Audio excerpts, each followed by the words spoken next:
So, it's been some time again. All these videos seem to be coming one after the other, but sometimes there's weeks and months between them. One of the main reasons at the moment is that. If you follow me on Facebook and Instagram, you'll know I broke my foot a few weeks ago. 5 weeks today, so I've got 1 week more with that on. I'm sort of hobbling around now. I've got my crutch over there. Anyway, what we've got here is the 8 valve 2 litre HDI engine. Direct injection, R65 usually. Yeah, the usual shebang, get me in hundreds of vehicles. So this is the block we're going to use. Going to rip the head off and drain it out. The 2.2 is gone now. The remnants of the 2.2 are in there. There's some rods, pistons, and in there there's some bearings. You can't quite see them, but there's some bearings.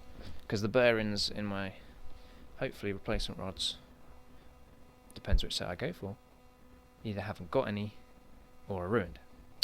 So today we need to strip this block down, because this is the block we're going to use. We're not going to use the pistons, we're not going to use the rods. So we're just using the block, the crank, oil, pump and sump. So we need to get the rest of it off. Obviously I have stripped a bit already. So let's get the head off. Now, taking an 8 valve head off, much like taking a bumper off a French car. You just pull. Right. Here we go. Oh yeah! And that's how we do it.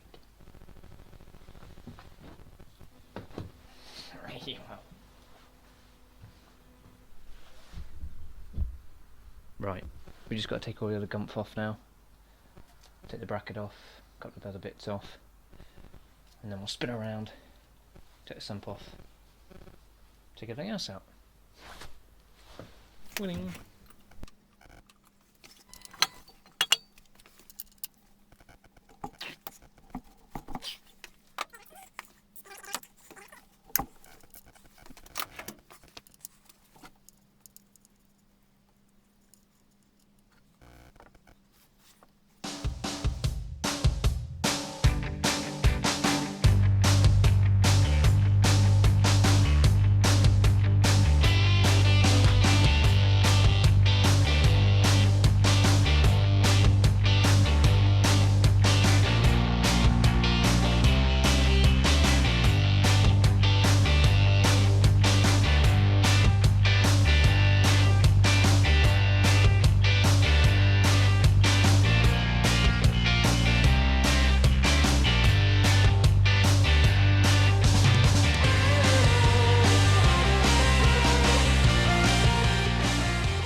Right then, got me my brew.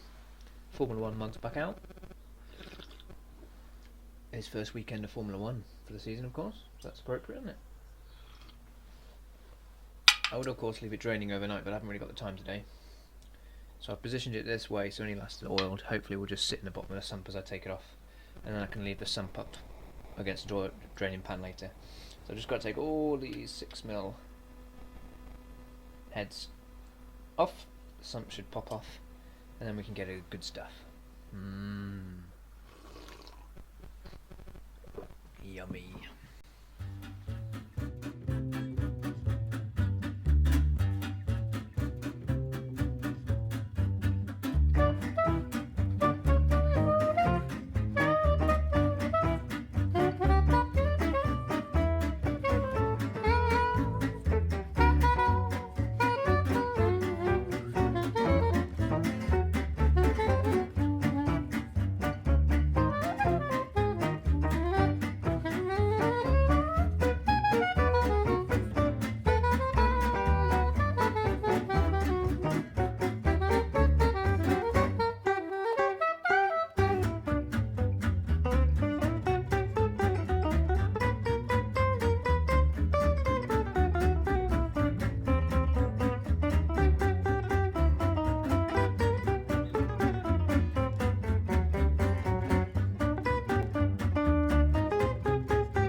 Right, so a little update time. The block's upside down. I put the sump back on just with 2 bolts because upside down I want anything left to drip out, and I'm probably going to clean the block this way. Doing it this way stops any debris ending up inside the block. Obviously, almost everything's out, but the crank's still in there. We don't want bits of dirt and everything in there. With the way it is. I might have to hone it, so if I do, I will have to take the crank out. But needs must. I'll do that if I need to. Anyway, that's all the bits out. I thought I'd show you just out of interest the differences here. A lot of people ask about this. Hopefully you can still see that's good enough light in here still. Come on, camera. Right, so that's the 2.2 rod.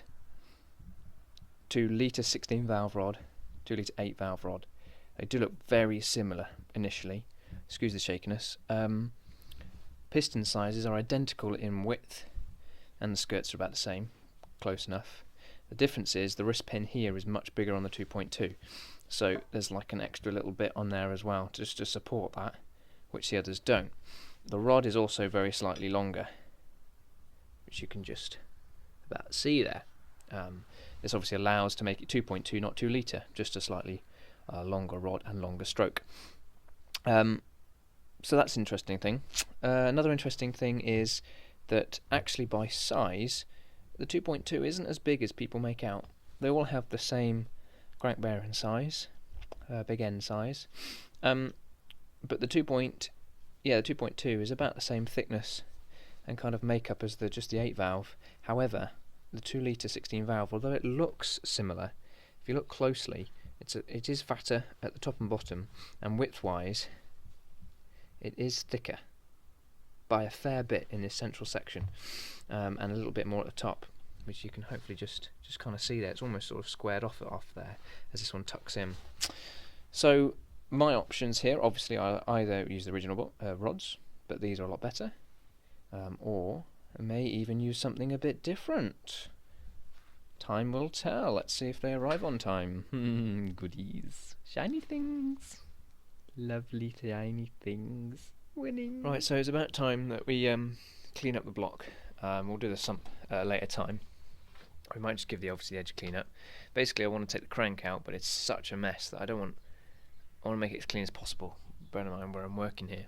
So I'll give it a good wash down, a good brush down. We'll get the wire brush and the drill, give it a good paint, and we'll give it a layer of black paint, Hammerite, just on the basic area, and then we'll work on the ends once we've got the crank out and the oil end seal sort of cap here. There's this whole section here to come out, and then we can clean that separately. Then we've got a couple of seals, then we can replace the one on there, the one there, and then what we call the hockey stick seal, which I'll show you later. So we've just we're taking the oil feed off and just take that up.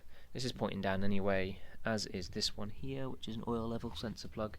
So it's all out of the way basically, so there's no junk going through it. Obviously we're going to have it all apart, but make it easier for yourself that there's less junk getting into the crank end at the moment, which is nice and clean.